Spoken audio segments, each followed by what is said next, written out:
ओम नमः शिवाय। मेरे शिव चैनल पर आप सबका स्वागत है। सबसे पहले तो आप सभी शिव भक्तों के चरणों में मेरा प्रणाम। एक ऐसे दिव्य स्तोत्र की बात करते हैं, दिव्य और बहुत ज्यादा प्रभावशाली पावरफुल स्तोत्र की बात करते हैं, जिसके पाठ मात्र से ही आपको ऐसी अनुभूति होती है कि आपने भगवान शिव की साक्षात स्तुति की है और अनुभूति स्वरूप आपको उनका सानिध्य भी प्राप्त होता है। जिस प्रकार से आप नित्य इसका पाठ करते जाते हैं, वैसे ही आपके जीवन में बहुत सारी सकारात्मक ऊर्जा भर जाती है और अच्छी अच्छी चीजें आपके जीवन में होना प्रारंभ हो जाता है।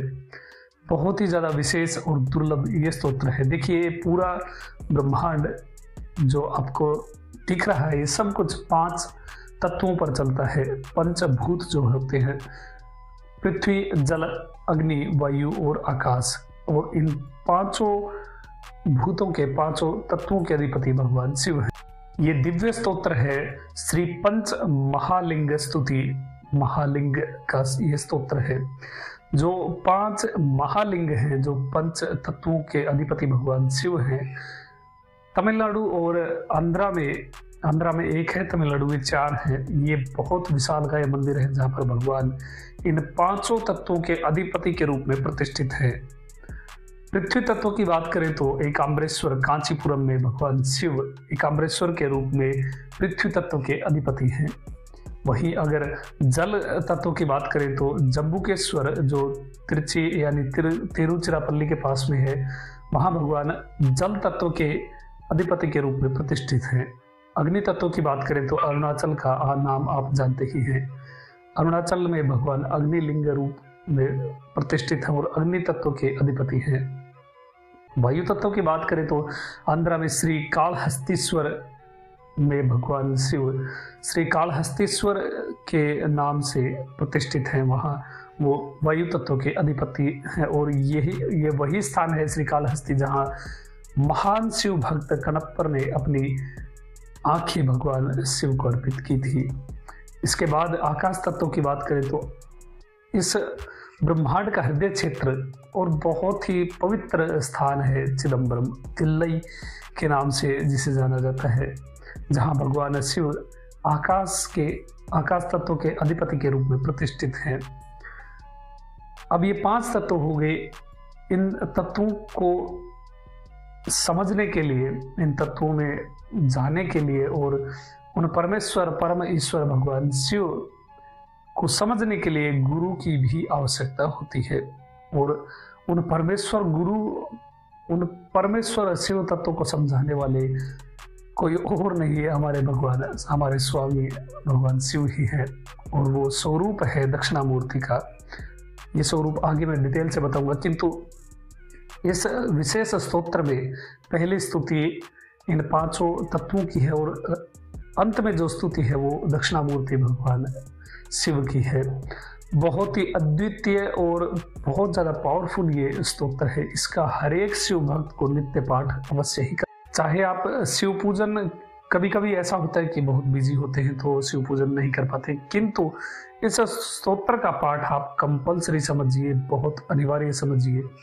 ये एकमात्र ऐसा स्तोत्र है जो आप घर बैठे, चाहे आप उत्तर भारत में कहीं भी आप बैठे हो, इस स्तोत्र का पाठ करते हो तो आप स्तुति करते हो उन परमेश्वर शिव के 5 स्वरूपों की और 1 प्लस गुरु स्वरूप की, तो 6 स्वरूपों की स्तुति आप एक ही स्तोत्र में करते हैं। और इस स्तोत्र की स्तुतियों में ये भी मेंशन है कि एकाम्बरेश्वर में प्रतिष्ठित प्रभु को नमन है, कालहस्तीश्वर में प्रतिष्ठित प्रभु को नमन है, नटराज स्वामी को नमन है जो चिदम्बरम में है, अरुणाचल में अग्निलिंग को नमन है। इस प्रकार से 5 जगह की, 5 मंदिरों की, 5 स्वरूपों की और फिर प्लस गुरुओं के गुरु परम गुरु भगवान दक्षिणामूर्ति की स्तुति आप इस छोटे से एक स्तोत्र में कर रहे हैं। बहुत ज्यादा पावरफुल है। आप खुद ही से करके देखिएगा, आपको इतनी अच्छी फीलिंग्स आएंगी, इतनी अच्छी अनुभूति आपके जीवन में होगी, बहुत ज़्यादा आपको आनंद प्राप्त होने वाला है। इसलिए और एक चीज़, इस स्तोत्र का आपको प्रिंट आउट निकाल करके रख लेना है, क्योंकि ये स्तोत्र आपको करना है महाशिवरात्रि के दिन भी। अब महाशिवरात्रि का विशेष पूजन पे जो वीडियो आएगी वो तो है ही, किंतु ये तो आप डेली का रूटीन ही समझिए और इसे विशेष जो पूजन समय होते हैं, मान लीजिए आद्रा नक्षत्र है या फिर कृतिका नक्षत्र है या फिर महाशिवरात्रि है, अष्टमी है, प्रदोष है, इन विशेष समय पर आप इस स्तोत्र का पाठ अवश्य ही करें। अधिक मात्रा में भी कर सकते हैं, किंतु कम से कम एक बार तो इस स्तोत्र का पाठ आपको अवश्य ही करना है। इस स्तोत्र का लिंक डिस्क्रिप्शन में है, पीडीएफ वहाँ आपको प्राप्त हो जाएगा। और एक साथ जो शब्द थे उनको मैंने थोड़ा संधि विच्छेद करके इजी बना दिया है ताकि आप सभी शिव भक्त इसका पाठ कर सके। अब देखिए, कुछ शिव भक्तों को प्रॉब्लम आ सकती है कि संस्कृत उनकी ज़्यादा अच्छी नहीं हो, किंतु हम शिव भक्त हैं, हमारे भगवान के स्तोत्र सभी संस्कृत में है, तो हमें संस्कृत सीखनी ही है। लोग इंग्लिश स्पीकिंग का कोर्स करने के लिए कितने पैसे देते हैं और कितनी मेहनत करके वो इंग्लिश सीखते हैं, तो हम अपने जो विरासत है उसे क्यों नहीं सीखे। इसलिए संस्कृत पर भी आपको फोकस कर रहे हैं। किसी और के पास नहीं तो आसपास में कोई विद्वान पंडित हो, उनसे आप पूछ लीजिए उच्चारण कैसे होगा।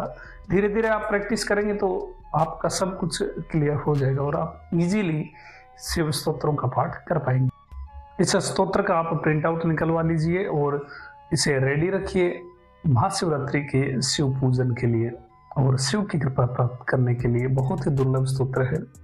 जानकारी कैसी लगी आप मुझे कमेंट में बता सकते हैं। आपका दिन शुभ हो, महादेव कृपा करे। ओम नमः शिवाय।